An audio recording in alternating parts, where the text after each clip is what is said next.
And I want to start recording here too till I figure out how I'm going to actually do this. So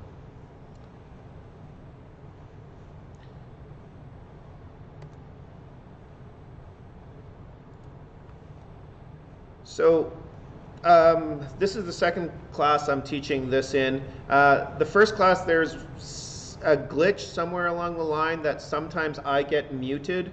If that is the case, please just let me know. You have to do it through the audio aspect of it, because ultimately where I'm at, I can't actually see the chat coming through. And I don't want to go there.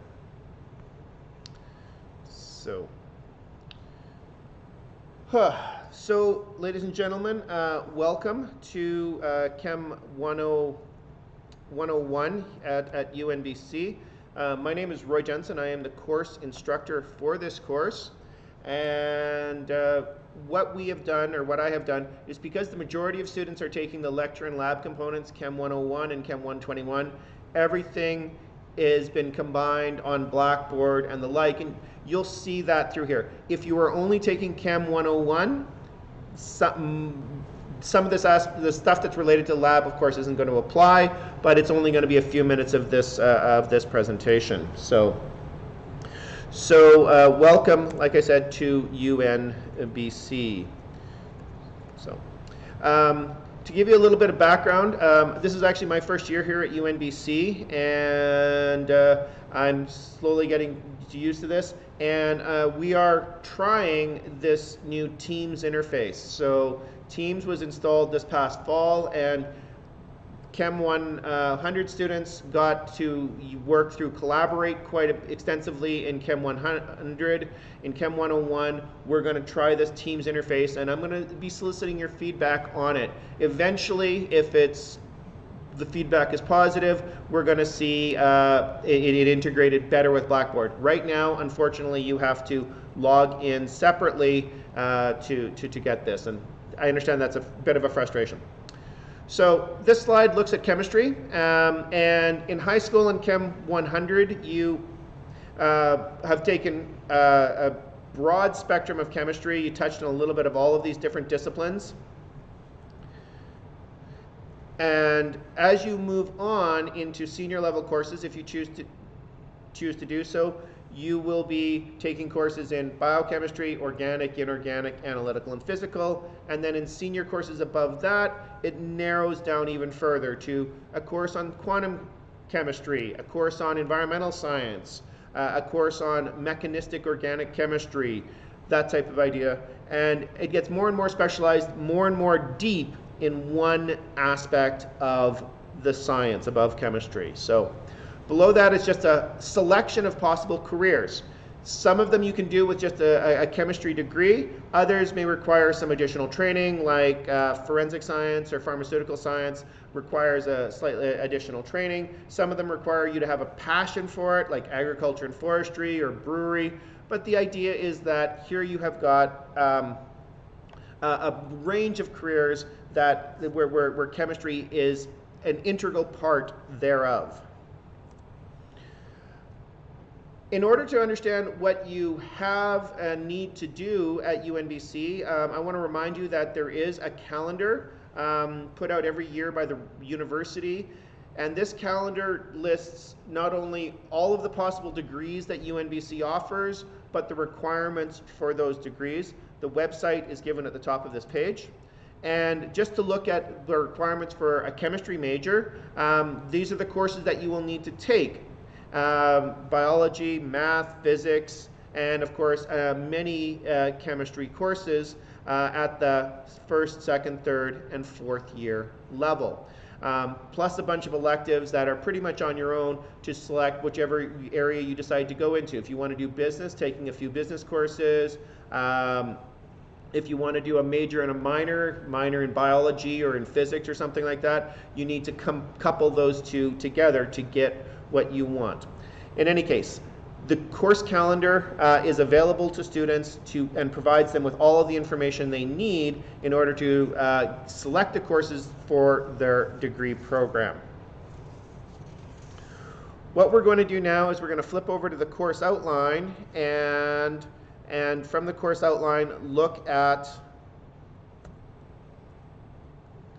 go through this and then come back and continue on. So Chem 101 is the second half of first year chemistry. Chem 100 is the first term.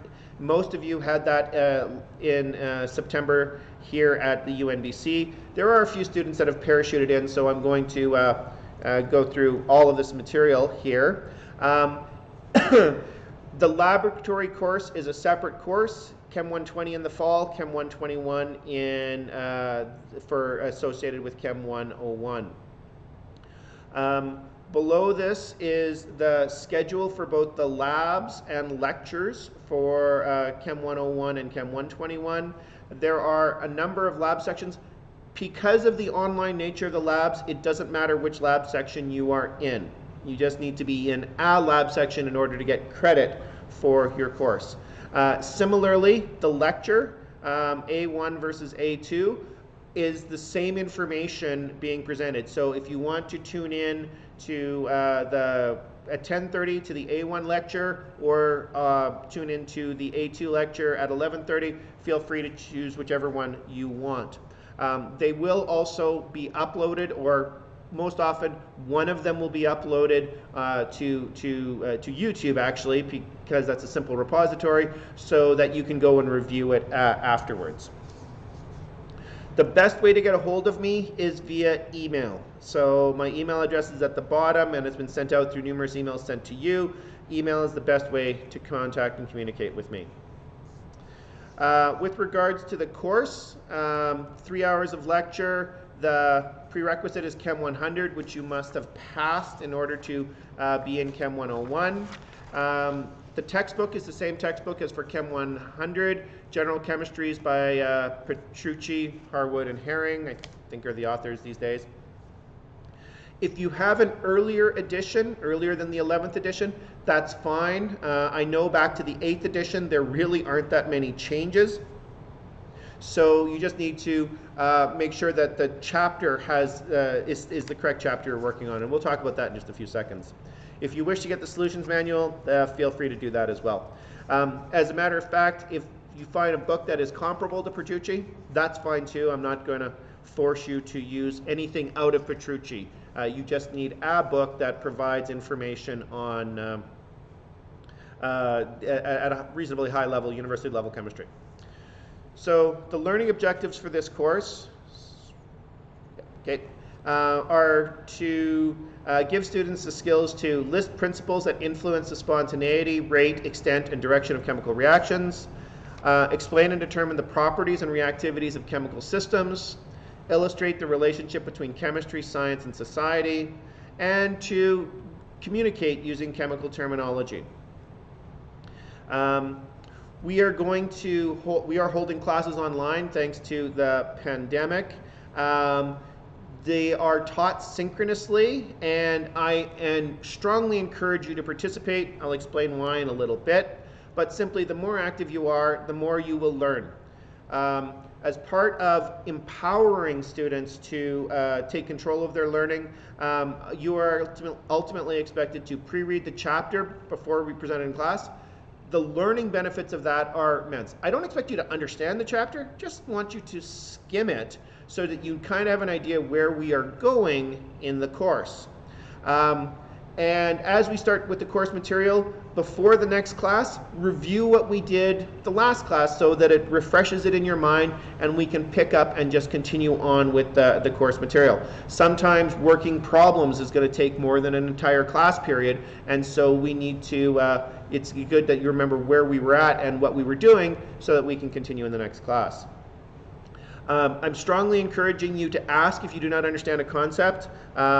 The interesting thing about the online environment is that you all have microphones, and I'm going to ask for you to be professional with your microphone and interrupt as necessary to ask a question of the course material. But also, yes, as someone just actually typed in here, keep their microphone muted. until they do have a question to ask. That way it's not overridden by other things. Sorry, yeah. And at a meta level, where was I going to say that? Ask, yes, keep current with the assignments, and there's incentives to do that, i.e. quizzes. And the goal is to be able to independently solve problems. That's what the assessments, the quizzes, and the assignments are going to do, is to challenge you to solve problems similar to what we've covered in class. But when you go for help, and UNBC is amazing in that there's so many resources to assist you, from peers to teaching assistants to myself, of course, and that when you come to us for assistance, what we expect is that you have actually attempted the problem. As you move forward, the problems are going to get longer, they're going to get harder, they're going to get deeper. You're not going to be able to see all the way to a solution. So one of the things that you're going to learn is to try something. And then it's like, okay, the other thing you're going to learn is like, you realize that this path that you took isn't getting you to where you need to go, and to realize I'm on the wrong path. So you go back to the start and you try something else. So when you come to us, have something written down on paper, and we will tell you, okay, this is the next step. This is where you need to go. Oh, it's like, oh, no, you're starting that wrong. You need to go back and go in this direction. We're not just going to give you the answers. We're going to facilitate you moving forward such that you get the answers for yourself. Below this is the evaluation. There are 2 term exams in this course. First is tentatively scheduled for the 24th of February. The second is tentatively scheduled for the 24th of March. They're both worth 15% of your overall course grade. They are held online, and more information about the term exams and how the final exams are going to run will be forthcoming as we get closer to that. There is a course project, and a couple of days ago, I emailed this document and the course project document to everybody. If you just registered for the course after this, all of this stuff is available on Blackboard. So the course project is worth 10% of your grade, and it is going to be, your presentations will be during a lab period during the week of 5th and 12th of April. So over 2 weeks of lab. If you are only taking Chem 101, you get to pick which lab section you wish to join, and you're just going to have to come in and participate, give your presentation during that one laboratory section, as well as participate throughout the entire lab section. We do have problem set quizzes. There's going to be between 8 and 10 of them. They're equally weighted, and they're going to, of course, come after the individual problem sets.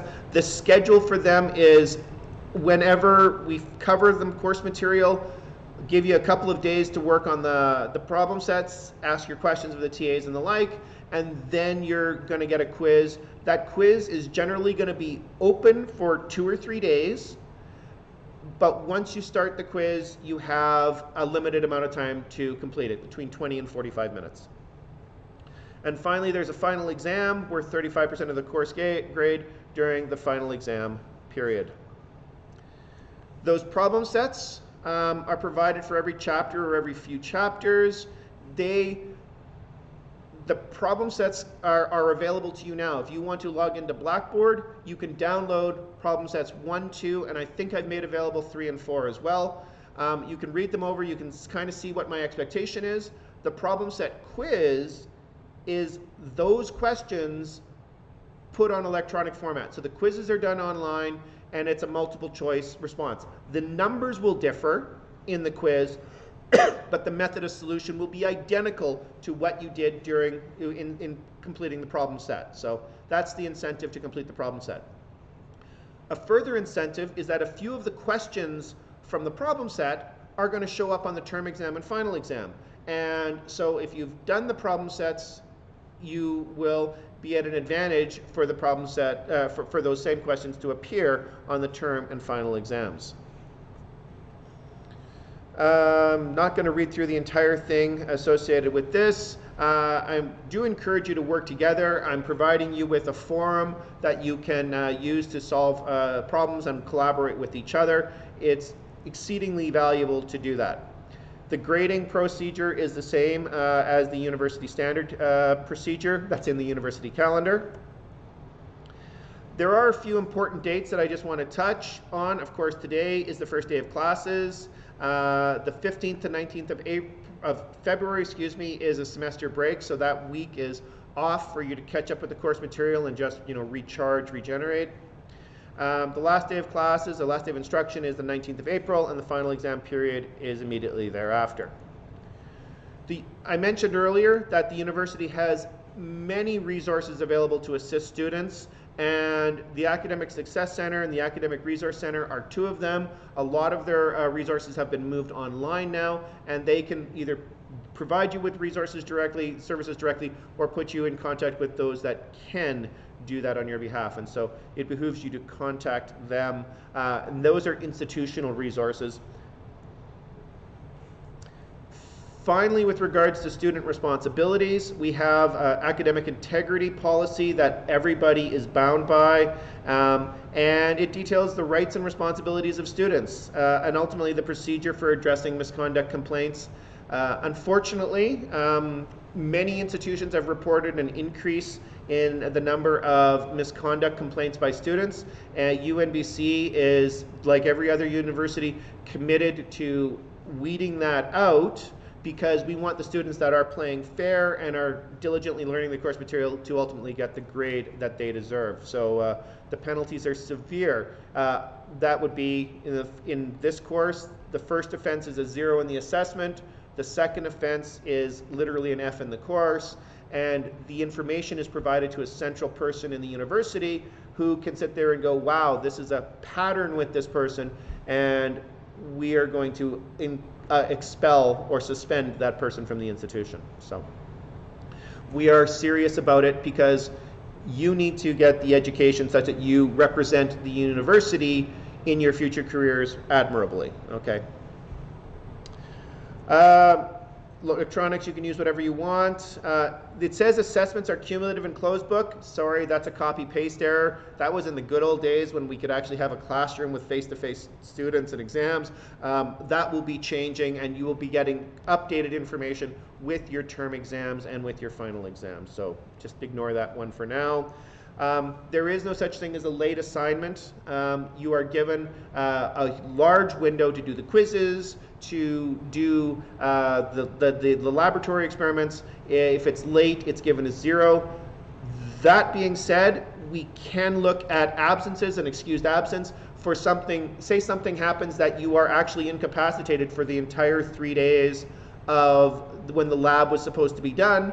Oh, the only thing, like you're seriously ill, injured, whatever the case is, we'll need documentation, and then we can talk about an excused absence for that. But that does require documentation to prove incapacitation. If you miss a quiz or a term exam, you contact me for the absence. If you miss a final exam, you have to contact the registrar, and again, they keep a record of who's asking for excused absences and deferred exams. The only email address I have on you is your UNBC email. That is the only one that you should be using to communicate with people at UNBC. It's your legal and responsible email address for this institution. So, and finally on this course outline, just making sure, I have to make sure that I don't get muted for some reason. Like I said, it's been a problem earlier. These are the modules that we're going to be covering in the textbook. The first module is chemical kinetics. It happens to be chapter 20 in Petrucci. Module 2 is on chemical equilibria, covering chapters 15, 16, 17, and 18. Module 3 is on molecular interactions, covering chapters 12 and 14. Module 4 is on thermodynamics, which is chapter 13. And module 5 is organic nomenclature. But the funny thing is, if you actually were to go into your the Petrucci and you look at the organic level of which organic nomenclature is taught and compare that to what you had in high school, you actually learned more in high school than what is in the Petrucci textbook. So I will be providing you with a handout closer to us starting module 5 to give us a couple of days discussing organic nomenclature. And finally, we have module 6 is on electrochemistry, which is chapter 19. Below this gives you an approximate amount of time that we're going to spend on each of the different modules and on each of the individual chapters as well.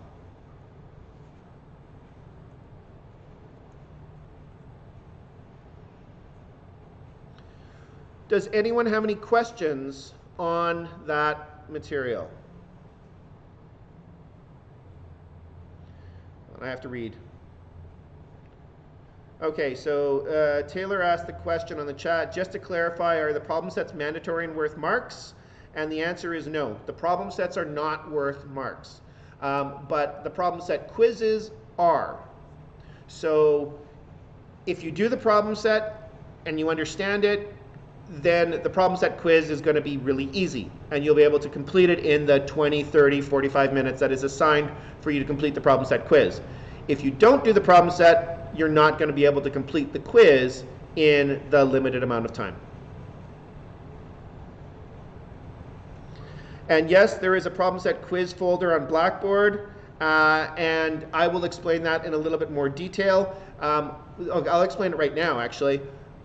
Once you do the quiz for marks, I'm actually going to put the quiz back and make it available indefinitely. You only have one chance, the first chance, to do it for marks, and then it's available for you to redo as many times as you want because it's practice. It ultimately becomes practice. I hope that answers your question. Do I have a schedule for when we are expected to have certain chapters done by? That was the last page of the course outline. Let me just go there again. That's that key. And here, I don't have it on a calendar, but realize that for Module 1, we're going to spend about 7 hours covering chemical kinetics. And so you can go on a calendar and figure out where 7 hours takes us to. Then we're going to spend 4 hours on Chapter 15, and so on and so forth.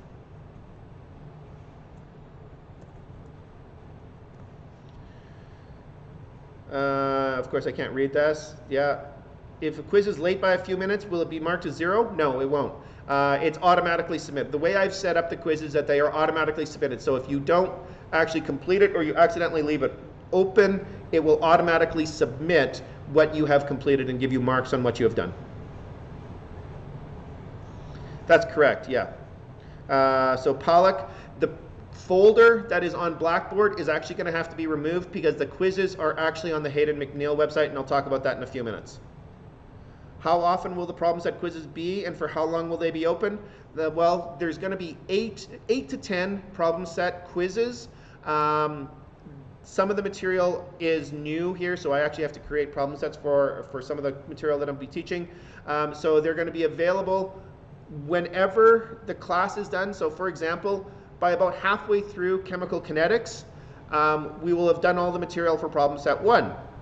And I'll tell you that in class. It's like, hey, you can now do everything in problem set 1. Away you go. Work on it. The quiz will be in about 5 to 7 days. So 5 to 7 days after I've told you we're done problem set 1, the quiz will be open for it'll be open for probably 2 or 3 days. So what you'll end up seeing is the quiz opening up, and within that window of 3 days, you will have 30 minutes, 45 minutes, depending on the quiz, gives you a different length of time to answer the quiz. And the quiz is 4 to 6 questions with questions drawn directly from the problem sets. Hope that answers your question there. Are there any pre-recorded lectures for this class? No, everything is done live. They will be uploaded after the fact, though, so you will be able to go online and review them after the fact. And we'll talk about that in just a few seconds. So, all right, that answers the questions that are there. Let us move forward. This course is kind of scattered, and I apologize for that in advance. I don't know if I mentioned to you, but I mentioned to the other class that Teams is new to UNBC, and it is being tested as a replacement for Collaborate. So, but being new, it's not fully integrated with Blackboard yet. And as a matter of fact, they're talking about replacing Blackboard too. So lots of fun. Any case, all the Chem 101 and 121 students have access to the same Blackboard, Teams, and Hayden McNeil websites. Most students are taking both, but there are things on the Hayden McNeil website as well, like the problem set quizzes had to go onto the Hayden McNeil website.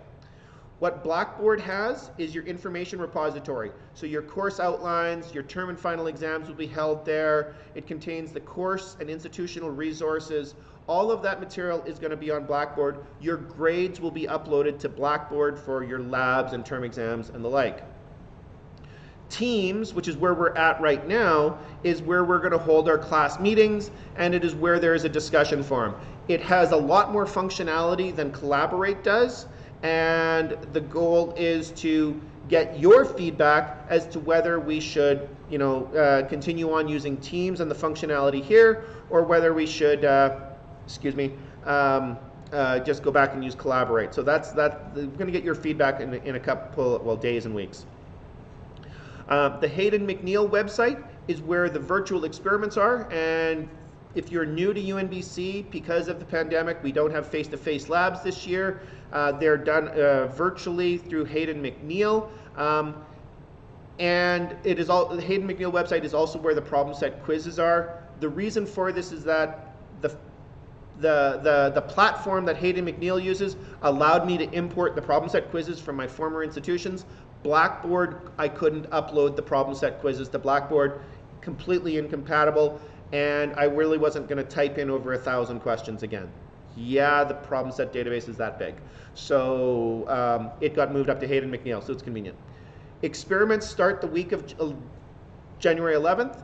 That being said, Hayden McNeil has problems too. Right now they've got a problem with their network, with their system, and hopefully they're going to get it fixed today, because I've told them about it over the weekend as I started trying to upload students to it, and it won't let me do that. So no one has been added to the Hayden McNeil website yet, but I will keep everyone informed via email, literally in real time, as to what's going on with the Hayden McNeil website. And as I mentioned, the problem set quizzes are on there, and they will be scheduled as required. Finally, as a repository, since since Teams doesn't integrate with Blackboard directly, I'm just going to upload the videos to YouTube, and in the next slide or two was the link to actually go there, but I'll also post it to Blackboard so that it's readily accessible to everybody. All of this stuff has already been presented. The picture on the right-hand side is, what does Blackboard have? It has your course outline, of course. Also has the skeleton notes that I'm going to ask that you download and print or have available such that you can mark up somehow as part of the course. The Teams interface, which you see on the right-hand side, currently has 4 channels.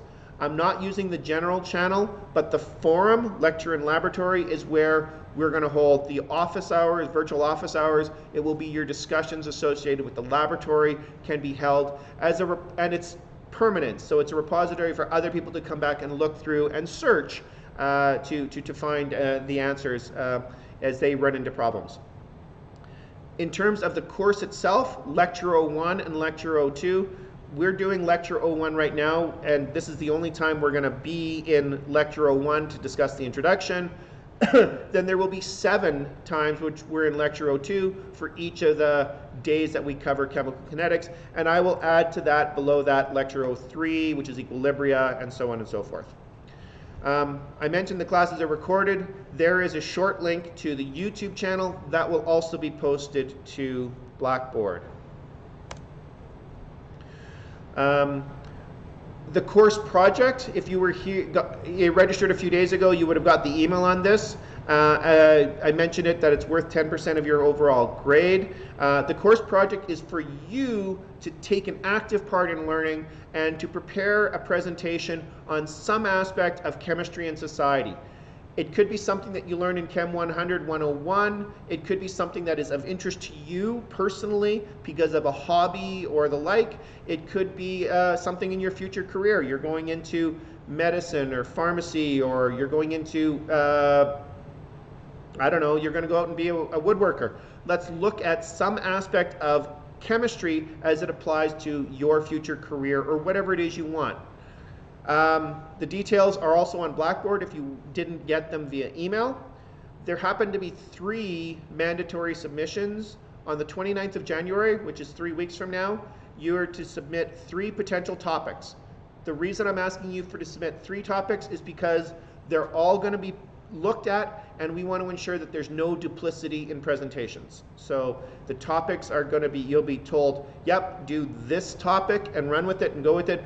And a few people might be told, your topics are too general, you need to narrow them down, or you need to select something else because these have been taken. So 3 topics need to be submitted on January 29th, and within a week or so you'll be told which topic to run with. On the 11th of March, you need to submit your outline, which basically should be a complete outline of your presentation. It's just a matter of preparing it after that point in time. And during from the 5th to the 16th of April, over that 2-week period, you'll be giving presentations.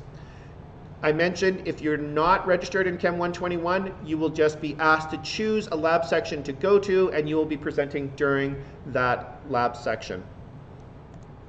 And as I mentioned earlier, it's worth 10% of your course grade. Because most of you are in CHEM 121, I'll talk about this. How this is working is going to be slightly different than it worked for CHEM 120. You have a 3-day window to complete the experiment. So if you look back, I can just flip up to it. No, I can't. It's on the course outline. The labs are normally going to be Tuesday or Thursday for 3 hours. Well, what I'm going to do is I'm just opening it up. The experiment needs to be completed sometime Tuesday, Wednesday, or Thursday. You can take as much time as you need. There is no time limit on completing the experiment, but you must be done your data collection Thursday evening. Thursday at midnight, actually. And then you have the remainder of the week to the following Monday at midnight to complete the quizzes on the Hayden McNeil website. This is more along the lines how it would normally happen. If you were to come into a lab, you would do the experiment in 3 hours, and then you'd have the rest of the week to write up the report. I'm trying to say Tuesday, Wednesday, Thursday, you do the experiment, you collect your data, you have the rest of the week to complete the report, which is the quizzes. For some of the experiments, there will be a supplementary sheet. Hayden McNeil may not, in one case, Hayden McNeil doesn't address a problem to my satisfaction, and so I'll have a few additional questions for you to complete in order to get a better understanding of the data. They collect great data, but they don't analyze it well. I mentioned the Hayden McNeil website is currently glitching, and so I'm going to keep you as informed as possible of updates. Your CHEM 120 access code does work, but you haven't been added to the course yet. That's the fundamental problem. I can't do that. If you're new to the university or you did not take CHEM 120, contact me and I will get you an access code. I mentioned that there were innumerable resources available, and this is the TA, Teaching Assistant and Supplemental Instructional Office Hours. Of course, the lectures and the TA meeting is presented there, just to let you know where things are at. And so on here, we have scheduled teaching assistants for every laboratory section. So for the first 2 hours of every lab section, if you wish to use that time to conduct the experiment, they will be there and available to assist you in that experiment. But they're also going to be given office hours outside of that. So I've stacked the office hours for Sunday and Monday because most of your submissions are due Monday at midnight. So I expect people to start working or continue working on and polishing them off on Sunday and Monday. And we will adjust this as necessary.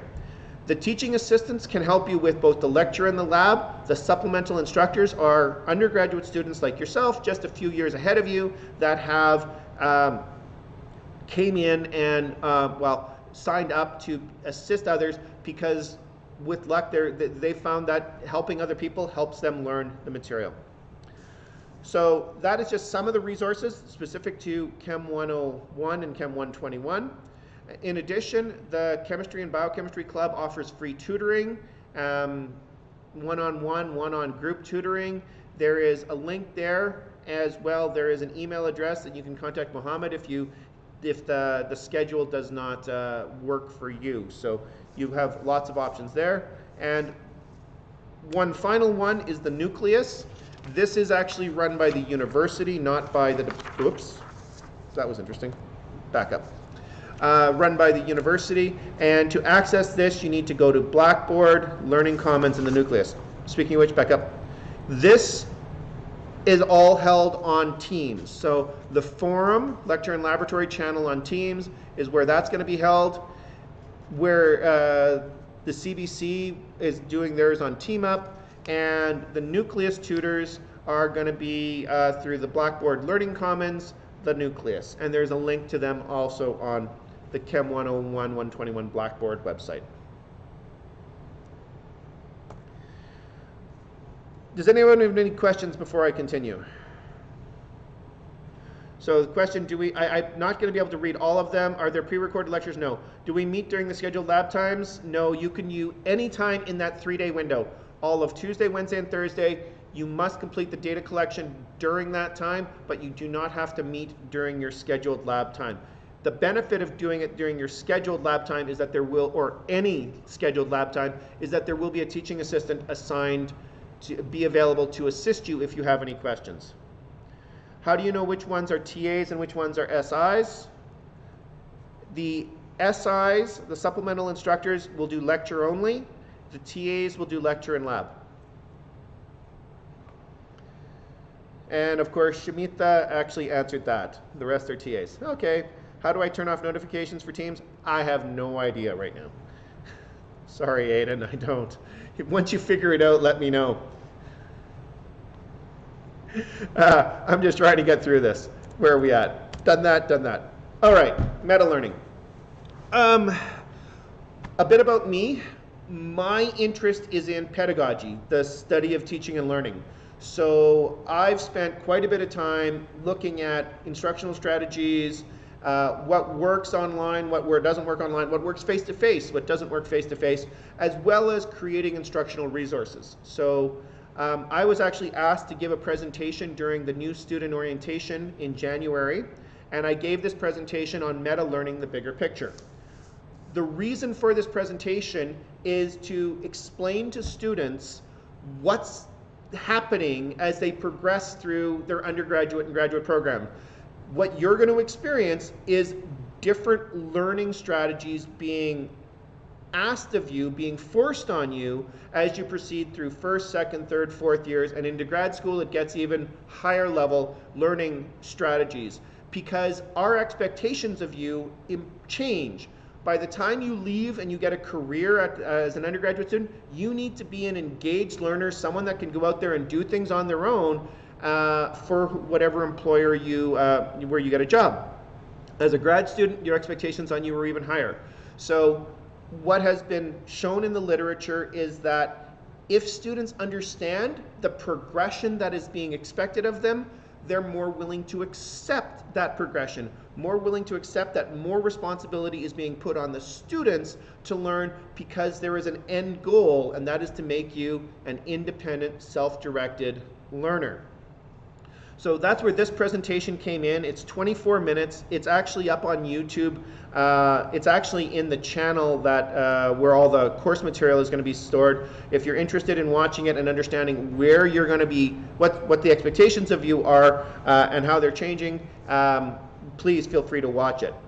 I do want to bring just one slide out of that, and that is this one, which says that, geez, 5-10% of the material is how much you retain just by listening to a lecture. So if I were to talk for an entire hour, the amount that you would remember after 2 days is about 5% of that. If you actually read it yourself, which literally is eye movements on a page, it's 10%. If you were to read the textbook in advance and then come to class, it's actually up around 25%. It's not presented on here, but repetition builds retention. I'm going to be doing demonstrations in the laboratory because demonstrations draw your attention. It's much funner in a classroom having something explode in front of you. Unfortunately, we can't do that, but I'll be doing things here in the lab, and I'll be doing them live, so you can, hear the smoke alarm to go off, feel the sprinklers go off, see me get wet. I hope not, but that's what my chair commented was going to happen if I did some of the demos I wanted to do. All of those are still passive instruction, is the end take-home point, and you still don't remember a lot of the material that's presented there. In order to truly learn something, you need to take an active role in instruction, and that means working in groups. So during breakout groups, during the lecture class, participating in those, practicing on your own by doing the problem sets, and if you have the potential to do, like the SIs, actually teach. Work in study groups, log onto the forum and see if you can help other people out, upload whatever is necessary to help others. The thing is, there is a misconception that if the misconception is if you help others, your grade goes down and theirs goes up. That's not the case. Both of your grades actually go up. The person you help is going to go from a 50 to 60, a 60 to 65. You're going to go from an 85 to 95. And if you actually put a lot of effort into this and you help lots of people, you go from an 85 to a 97, 98. Much higher grade advance. You're helping a bunch of people, but all that is cumulative on you. So truly helping others, teaching others is the best way to learn.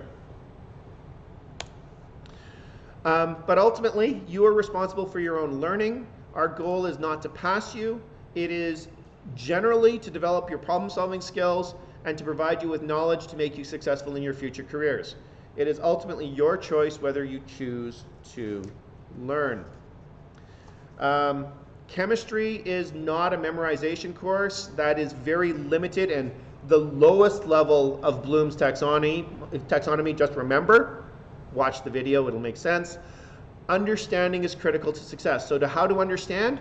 You need to start building a bigger framework of knowledge. That's actually the next slide. So focus on learning, take notes, work ahead on examples, participate in discussions, provide answers, etc. All of these things are active learning strategies to help you learn the material. Memorizing a minimum amount of information. Look for the bigger picture. Look for what connects the dots. And I will be doing this in class. Equilibria, thermodynamics, and electrochemistry, those are all related.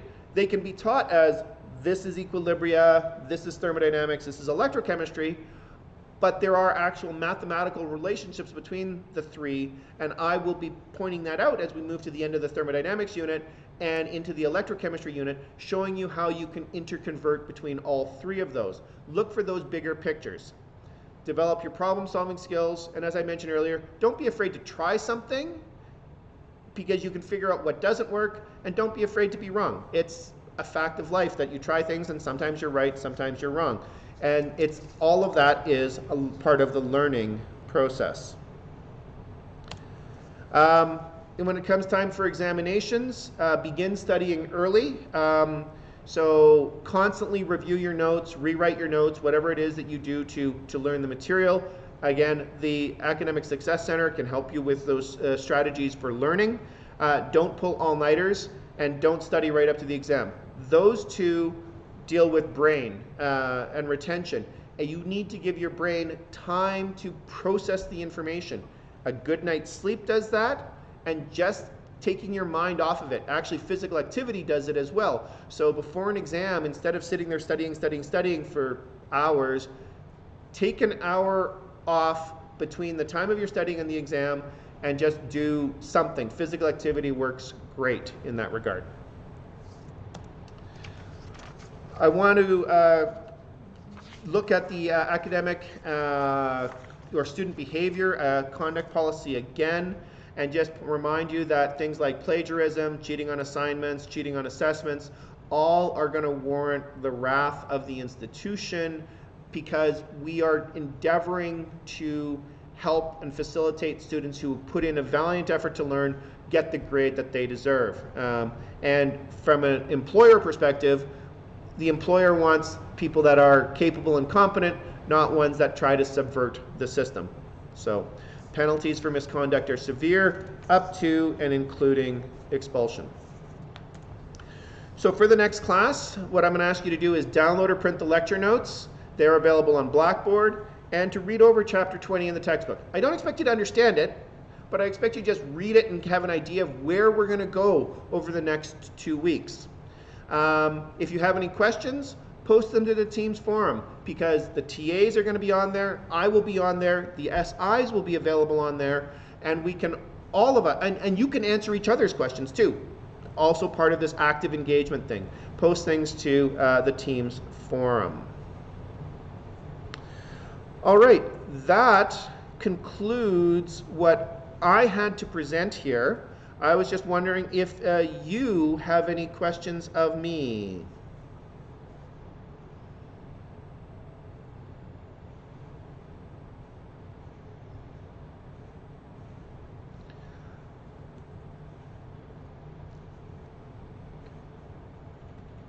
All right, well, I'm going to stop the